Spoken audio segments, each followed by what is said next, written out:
Start करो। धन्यवाद प्यारे प्रभु, तेरा धन्यवाद करते हैं आज के दिन के लिए, इस समय के लिए तेरा खाता हूँ सर प्रभु जी। अब तक तूने संभाला है, जिंदा रखा है प्रभु, तेरा धन्यवाद करते हैं।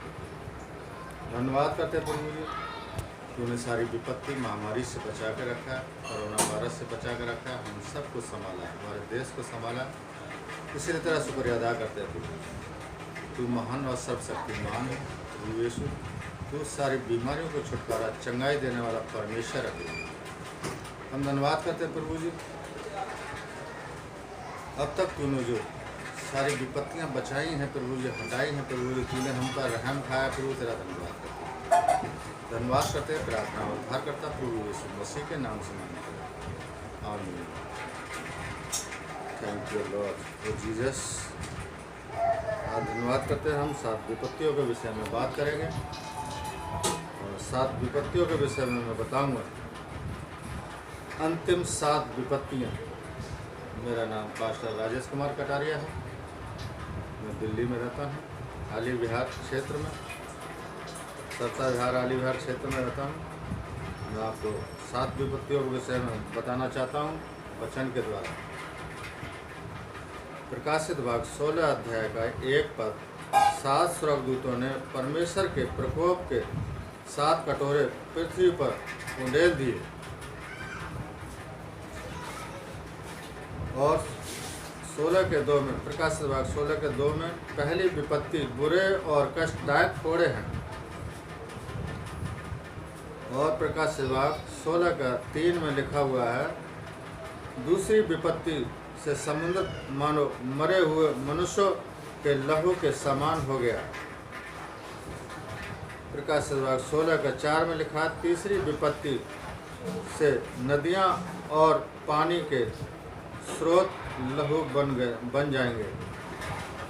प्रकाशित भाग 5 का 5 और 6 में लिखा हुआ है, जब विपत्तियां का प्रभाव सारी पृथ्वी के जल स्रोतों पर पड़ जाएगा तो जल का स्वर्गदूत उन न्याय को सही घोषित करेगा। प्रकाशित भाग 16 का 7 में लिखा हुआ है, तब स्वर्ग से एक दूत उसे जवाब देगा। प्रकाशित भाग 16 के 8 में लिखा हुआ है, चौथी विपत्ति में सूर्य मनुष्यों को आग से जलाने लगेगा। प्रकाशित भाग 16 का 9 में लिखा हुआ है, इन विपत्तियों से मनुष्य परमेश्वर की निंदा करेंगे।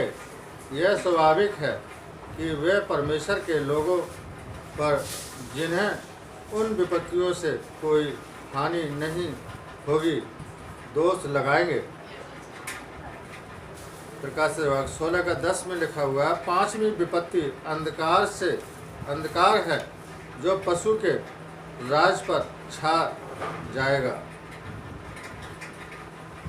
प्रकाशित भाग 16 का 11 में लिखा हुआ है, दुष्ट लोग अब भी पहली विपत्ति के फोड़ों का कष्ट भोग रहे होंगे और वे परमेश्वर की निंदा करेंगे और उन पर आई विपत्तियों के लिए वे परमेश्वर के लोगों को दोषी ठहराते रहेंगे। यह स्वाभाविक है कि अगर वे परमेश्वर की निंदा करेंगे तो वे उसके प्रतिनिधियों से भी घृणा करेंगे।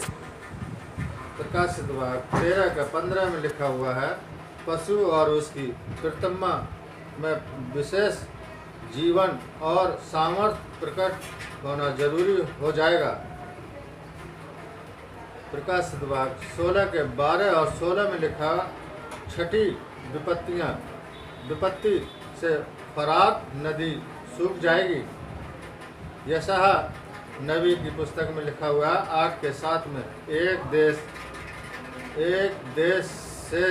देश में से बहती नदी उस देश का प्रतीक होती है। छठी विपत्ति में फरात नदी का सूख जाना तुर्की के साम्राज्य का खत्म हो जाना है। प्रकाशित भाग 16 का 13, परमेश्वर के लोगों के अलावा 3 वर्ग के लोग बचे रहेंगे। कितने 3 वर्ग के लोग बचे रहेंगे। सरब व शक्ति जिसने शिष्य यीशु को मार डाला चाहा था। यह मूर्ति पूजा प्रकाशित वाक्य 12 के 1 और 5 में लिखा हुआ है। पशु जिसने 1260 साल तक कलेसिया को सताया था। इतिहास में जिस समय काल को अंधकारम युग कहा जाता है और झूठा नबी और या सत्य की ओर से कान फेर लेने वाला प्रोजेक्टवाद प्रकाशित वाक्य 16 का 13 और 14 में लिखा हुआ है। इन सभी वर्गों पर आतंकवाद छा जाएगा और ये एक साथ मिलकर परमेश्वर और उसके लोगों के खिलाफ युद्ध करने के लिए आएंगे। प्रकाशित वाक्य 16 के 15 में लिखा हुआ और यशायाह 33 के 14 में लिखा हुआ, जो पवित्र और धर्मी हैं उनकी रक्षा की जाएगी